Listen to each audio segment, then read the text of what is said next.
하나님의 말씀 보시겠습니다. 요나서 1장 11절에서 16절 말씀입니다. 옆에 분과 인사하시겠습니다. 잘 되고 있습니다. 기도하면 됩니다.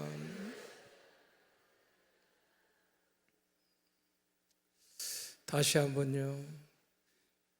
당신의 기도는 반드시 응답됩니다. 감사합니다. 신앙적으로 또 인격적으로 성숙한 사람이 있고 또 성숙하지 못한 사람이 있습니다. 성숙한 사람과 성숙하지 못한 사람의 차이가 무엇일까요?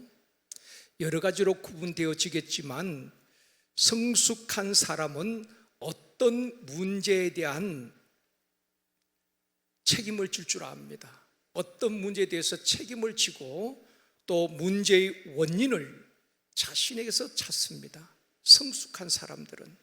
그런가 하면은 성숙하지 못한 사람들의 특징은 남에게 책임을 전가하고 남의 탓으로 돌리고 그 문제의 원인이나 모든 것에 대해서 남에게서 답 찾으려고 한다는 것입니다. 나는 아무 문제가 없는데 남편이 문제고 아내가 문제고 자녀들이 문제라고 합니다. 나는 잘하고 있는데 다른 사람이 문제라고 생각합니다. 늘 어떤 문제에 대해서 원인을 자기에서 찾는 것이 아니라 주변 사람, 다른 사람에서 찾는다는 것입니다. 그리고 그 사람에게 책임을 전가하는 것입니다. 나는 잘했는데 그 사람 때문에 이런 어려움이 있었다라고 이야기하는 것입니다. 죄성을 가진 인간은 습관처럼 남의 탓으로 돌린다는 것입니다. 우리에게도 그런 모습이 있을 수 있죠. 하나님께서 사람을 창조하시고 에덴 동산에 거하게 하시면서 아담과 하나님께서 언약을 하십니다. 그 언약이 무엇입니까? 아담아, 동산에 있는 모든 나무의 열매는 내가 임의로 먹어도 좋다. 단 한 가지 선악을 알게 하는 나무의 열매는 먹지 말라. 내가 먹는 날에는 반드시 뭐하리라? 죽으리라. 하나님과의 약속이거든요. 언약입니다. 그 에덴 동산에 선악과 외에도 생명나무 과실도 있고 수많은 과실들이 다 있습니다. 그런데 하나님께서 말씀하신 것은 그 모든 동산의 열매는 너가 먹고 싶은 대로 내 임의대로 먹어라. 그러나 단 한 가지 선악을 알게 하는 그 나무의 열매는 먹지 말라. 먹는 날에는 반드시 너는 죽는다. 하나님께서 말씀하셨습니다. 그런데 강교한 뱀은 언약의 당사자인 아담을 미혹한 것이 아니라 아담을 통해서 그 말을 들었던 하와에게 뱀은 접근하고 유혹을 하게 되는 것입니다. 여러분, 가정에도 보면은 항상 사단의 통로가 있습니다. 사단은 믿음이 약한 사람을 통해서 문제를 일으키고 가정을 힘들게 할 때가 참 많이 있다는 것입니다. 뱀의 유혹을 받은 여자가 그 나무를 보니까 보암직도 하고 먹음직도 하고 지혜롭게 할 만큼 탐스럽기도 하였습니다. 그래서 먹고 그리고 남편 아담에게 주매 아담도 먹었더라. 그렇게 말씀을 하고 있습니다. 어느 날 하나님의 낯을 피하여서 동산나무에 숨어있는 아담에게 하나님이 묻습니다. 내가 내게 먹지 말라 명한 그 나무의 실과를 내가 먹었느냐? 하나님께서 아담에게 그런 질문을 하십니다. 그때 아담이 이렇게 대답합니다. 창세기 3장 12절 말씀입니다. 같이 읽겠습니다. 아담이 이르되 하나님이 주셔서 나와 함께 있게 하신 여자 그가 그 나무 열매를 내게 주므로 내가 먹었나이다. 자, 보십시오. 아담이 그렇게 대답하는 것입니다.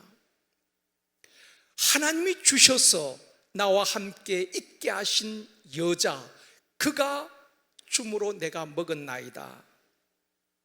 무슨 말입니까? 아담이 자기 잘못이 아니란 것입니다. 하나님이 주셔서 나와 함께 있게 하신 그 여자가 줌으로 내가 먹었습니다. 책임을 하와에게 전가하는 것입니다. 여자도 마찬가지입니다. 13절에서 말씀합니다. 같이 읽겠습니다. 여호와 하나님이 여자에게 이르시되 내가 어찌하여 이렇게 하였느냐? 여자가 이르되 뱀이 나를 꿰므로 내가 먹었나이다. 하와 역시 그렇게 말하는 것입니다. 뱀이 나를 꿰므로 내가 먹었습니다. 아담도 하와도 제가 잘못했습니다. 하나님께서 먹지 말라고 하셨는데 내가 그 말씀을 지키지 못했습니다. 그렇게 말한 것이 아니라 그 여자 때문에 뱀이 나를 꿰므로 먹었나이다. 이것이 인간의 본성이란 것입니다. 사랑하는 성도 여러분, 대부분의 문제는 내 자신에게 있다는 것입니다. 여러분이 성령 충만하고 은혜가 충만하면은 모든 사람이 사랑스럽습니다. 여러분 가정에 보면은 밖에서 좋은 일이 있거나 그러면은 애들이 좀 사고 쳐도, 애들이 좀 보채도 이쁘지요. 그렇지 않아요? 여러분 부흥회도 그렇게 대답을 잘 안 하셨죠? 그러니까 강사가 맨날 그랬잖아요. 좀 고개로 좀 끄떡이더라고. 여러분 그 엄마가 기분이 좋으면 아이들이 학교 갔다 왔다든지 뭐 학원 갔다 오면은 아이가 배고파면 막 뭔가 해주고 싶어요. 배고프지 뭘 해줄까? 라면 끓여줄까? 짜파게티 해줄까? 막 해주고 싶어요. 근데 엄마가 기분이 너무 안 좋아요. 심각해요. 그러면 아이가 엄마 배고파 밥 주세요 하면은 어떻게 합니까? 그냥 뭐라고요? 시켜 먹으라 그런다고? 시켜 먹으라. 그것도 참 좋은 엄마죠. 시켜 먹으라 그러면은. 근데 대부분 내가 너무 막 힘들고 마음이 심란해요. 아주 기분이 없잖아요. 그러면은 아이가 막 배고파 하면은 그러잖아요. 엄마 너무 힘드니까 네가 알아서 라면을 먹든지 알아서 해. 그럴 때가 있잖아요. 내 기분이 좋으면은 가족들에게 뭘 해도 다 이뻐요. 근데 내가 막 바깥에서 안 좋은 일이 있으면은 가족들이 문제가 아닙니다. 내 감정이 문제고 내 기분이 문제예요. 그러니까 그 모든 영향이 가족들이 가는 것입니다. 좋은 일이 있어도 좋은 영향을 줄 수 있고 내 기분이 언짢고 나쁘면은 나쁜 영향이 가족들에 미쳐지는 것입니다. 내 주변에 있는 사람들에게. 대부분의 문제가 나의 문제라는 것입니다. 내가 성령으로 충만하고 은혜가 충만하면 이분을 보아도 저분을 보아도 권사님을 보아도 장로님을 보아도 다 사랑스러워요. 그런데 내가 영적으로 충만하면 다른 사람의 허물도 실수도 용납이 되고 용서가 되고 수용할 수가 있습니다. 그런데 내가 믿음이 떨어지고 영적으로 다운이 되고 내가 우울하면은 그 사람이 하는 모든 것이 마음에 들지가 않아요. 그리고 사람들이 모여있는 것을 보면은 꼭 내 말 하는 것 같고 내 욕하는 것 같고 전혀 그렇지 않거든요. 그분들은 다른 이야기 하고 있는데 사람들이 모여서면 나를 욕하는 것 같고 그렇게 생각하는 것입니다. 그리고 모든 사람이 적으로 보인다는 것입니다. 문제는 상대방에게 있는 것이 아니라 내 감정의 문제고 내 기분의 문제고 나의 영적 문제라는 것입니다. 그런데 우리는 내게서 그 문제를 찾는 것이 아니라 내가 영적으로 충만하지 못해서 내가 은혜가 충만하지 못해서 그렇다고 생각하는 것이 아니라 주변 사람에게 그 모든 책임을 돌린다는 것입니다. 누구 때문이라고. 그래서 갈라디아서 6장 1절에 보면 이렇게 말씀합니다. 같이 읽겠습니다. 너 자신을 살펴보아 너도 시험을 받을까 두려워하라. 너 자신을 살펴보아. 성경은 남을 살피고 남을 판단하고 남을 정죄하라고 말하지 않습니다. 먼저 너 자신을 살피라. 누구를 살피라고요? 내 자신을 살피라는 것입니다. 근데 이걸 잘 못해요, 사람들은. 우리가 남을 살피고 남을 판단하고 남을 정죄하는 것은 너무 익숙해 있습니다. 습관처럼 남의 허물은 눈에 띄웁니다. 저러면 안 되지. 그런데 내 자신을 살필 줄 모른다는 것입니다. 그래서 소크라테스가 말했잖아요. 너 자신을 알라고. 우리는 우리 자신을 먼저 살펴야 되는 것입니다. 나의 영적 상태, 하나님의 관계, 내 자신을 살펴야 되는 것입니다. 문제의 원인을 상대방에게서 찾으려고 하니까 이 사람을 보아도 저 사람을 보아도 모든 사람이 나를 힘들게 하는 원인 제공자처럼 보여지고 적으로 생각하게 된다는 것입니다. 내가 하나님을 깊이 경험하고 은혜 받고 성령으로 충만하고 영적으로 성숙한 사람들은 모든 문제, 가정의 문제든 샘터의 문제든 직장의 어떤 문제도 그 원인을 다른 사람이 찾는 것이 아니라 내게서 찾는 것입니다. 나를 살피고, 그게 성숙한 사람이란 것입니다. 인격적으로 신앙적으로 성숙한 사람은 책임질 줄 아는 것입니다. 내가 더 기도하지 못했기 때문이지, 내가 더 사랑하지 못했기 때문이지, 내가 품어주지 못했기 때문이지, 내가 참아야 되는데, 모든 원인을 내게서 찾다는 것입니다. 그런 사람이 성숙한 사람이란 것입니다. 내가 문제입니다.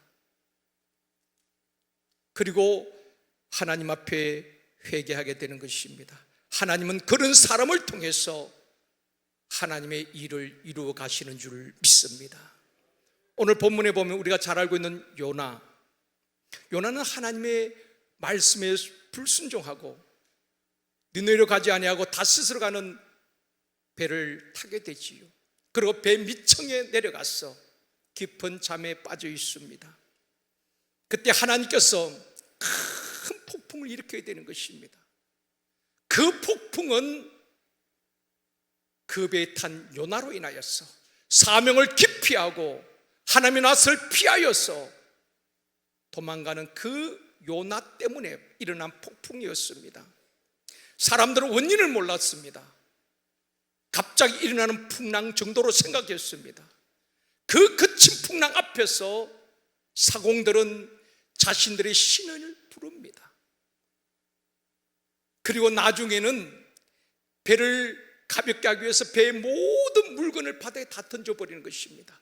그렇게 아끼고 그렇게 소중하게 여겼던 그 모든 물건들, 사람의 생명을 위협 앞에는 짐이 될 뿐이었습니다.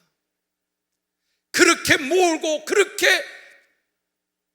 움켜쥐려고 애썼던 그 모든 짐들이 다 바다로 던져지게 되는 것입니다. 그래도 풍랑이 잠잠하지 않습니다.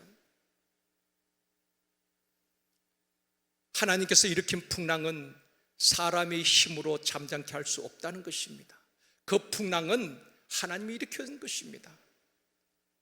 사람이 자신들의 신의 이름을 부르고 배를 가볍게 하지만 그 풍랑을 잠잠케 할 수 없었습니다. 급기야 제비 뽑기를 하게 되고 요나가 뽑히게 되지요. 11절에 이렇게 말씀하고 있습니다. 같이 읽습니다. 바다가 점점 흉흉한지라 무리가 그에게 이르되 우리가 너를 어떻게 하여야 바다가 우리를 위하여 잔잔하겠느냐 하니, 이제 요나가 뽑혔어요. 범위로 지목이 되었습니다. 바다는 더 거칠게 큰 풍랑이 몰아치고 있습니다. 우리가 너를 어떻게 해야 바다가 우리를 위하여 잔잔하겠느냐? 그때 12절에 이렇게 말씀합니다. 같이 읽습니다. 그가 대답하되 나를 들어 바다에 던지라. 그리하면 바다가 너희를 위하여 잔잔하리라. 너희가 이 큰 폭풍을 만난 것이 나 때문인 줄 내가 아노라. 요나는 큰 폭풍을 만난 것은 다른 사람이 아니라 하나님의 말씀에 불순종한 자기 때문임을 알았습니다. 그것을 깨닫고 나 때문인 줄 내가 안도라. 그리고 어떻게 말합니까? 나를 들어, 좀 띄워놓으면 좋을 것 같은데요. 나를 들어 바다에 던지라.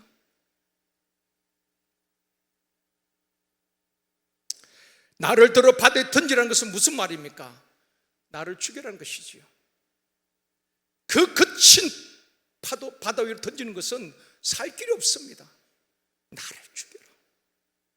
나는 하나님의 말씀에 불순종하고 사명을 버리고 도망가다 이 풍랑을 만났는데 내가 죽어야 이 바다는 잔잔케 될 것이다. 나를 들어 바다에 던져라. 원인을 자기에서 찾는 것입니다. 그래서 사람들은 요나를 들어 바다에 던지게 됩니다. 15절입니다. 같이 읽습니다. 요나를 들어 바다에 던짐에 바다가 뛰노는 것이 곧 그친지라. 그 풍랑을 만난 근본 문제는, 원인은 요나 때문이었죠. 요나는 그것을 깨닫고 나를 들어 바다에 던져라. 요나를 던짐에 풍랑이 잠잠하게 되었더라 말씀하고 있습니다. 사랑하는 성도 여러분, 문제는 큰 것 같지만 의외로 간단합니다. 답은 멀리 있는 것이 아니라 가까이 있는 것입니다. 내가 죽으면 문제는 의외로 쉽게 해결되어진다는 것입니다. 그런데 우리는 잘 죽으려고 하지 않습니다. 바울은 나는 날마다 죽노라. 자신의 자아, 교만, 탐욕, 끝없이 솟구치는 욕심, 정욕을 날마다 쳐서 나는 날마다 죽노라. 내가 죽어질 때에 하나님의 강력한 능력이 바울을 통해서 나타나게 된 것입니다. 왜 우리를 통해서 능력이 나타나지 않을까요? 우리는 너무나 살아있기 때문에 나의 고집, 내 생각, 내 주관, 하나님의 뜻보다는 내 생각이 우선이 되어지고 하나님의 말씀보다는 내 판단이 앞서기 때문에 문제는 더 크게 우리 앞에 다가오고 있다는 것입니다. 내가 죽으면 문제는 해결되어 줄 믿습니다. 그래서 갈라디아서 2장 22절에 보면 내가 그리스도와 함께 죽었나니 이제 내가 사는 것이 아니라 내 안에 계신 그리스도가 사신 것이라. 내가 죽어질 때에 예수 그리스도가 나타나게 되는 것입니다. 내 육의 성질이 죽고 혈기가 죽고 옛사람이 죽고 내가 죽으면 가정도 평안하고 샘터도 평안하고 교회도 평안하게 되는 것입니다. 여러분, 공동체 왜 다툼이 일어납니까? 왜 교회가 갈라집니까? 죽지 않아서 그런 거예요. 그 혈기, 그 분노, 그 고집, 그런 것이 살아있기 때문에 당뇨에서도 서로 다투고 깨어지는 것입니다. 교회는 바른 소리 하는 게 아닙니다. 아무리 옳은 생각일지라도 덕이 되느냐, 그 공동체에 덕이 되느냐, 그걸 먼저 생각이 되는 것입니다. 나는 항상 옳은 말만 해. 맞아요. 그 사람 옳은 말을 합니다. 근데 그 옳은 말이 그 누군가에게 아픔이 되고 상처가 되고 그 옳은 말 때문에 하나됨이 깨어진다는 것입니다. 교회는 옳은 말을 하는 것이 아니라 에베소서 4장 29절에 보면 은혜를 끼치게 말하라. 저와 여러분의 말이 그 누구에게인가 상처가 되는 말이 아니라 정말 상처 있고 삶을 포기하고 싶은 사람에게 저와 여러분이 던진 그 따뜻한 말 한마디, 사랑이 담긴 그 복음이 생명을 살리고 그 누군가를 이렇게 세울 수 있는 은혜를 끼치는 말이 되어지기를 주님의 이름으로 축원합니다. 제가 오늘 일간지 잠깐 서초 신문을 보는 가운데에 이런 기사가 실렸더라고요. 이번에 수능을 본 대학생이 수능을 완전 망친 거예요. 그래서 자살하려고 한강 그 다리에서 투신하려고 하는 그 찰나에 어떤 한 분이, 그것도 새벽 6회 지나가다가 그 학생을 발견하고 대화하는 가운데에 이 학생이 수능을 완전 망치고 죽으려고 하는데 이분이 권면하고 따뜻하게 그렇게 위로의 말을 건네서 그 학생을 구해 주었다는 미담을 오늘 기사에서 보았습니다. 사랑하는 성도 여러분, 말의 옳고 그름이 중요한 것이 아니라 그 공동체에 살리는 말을 하고 은혜를 끼치는 말을 해야 하는 것입니다.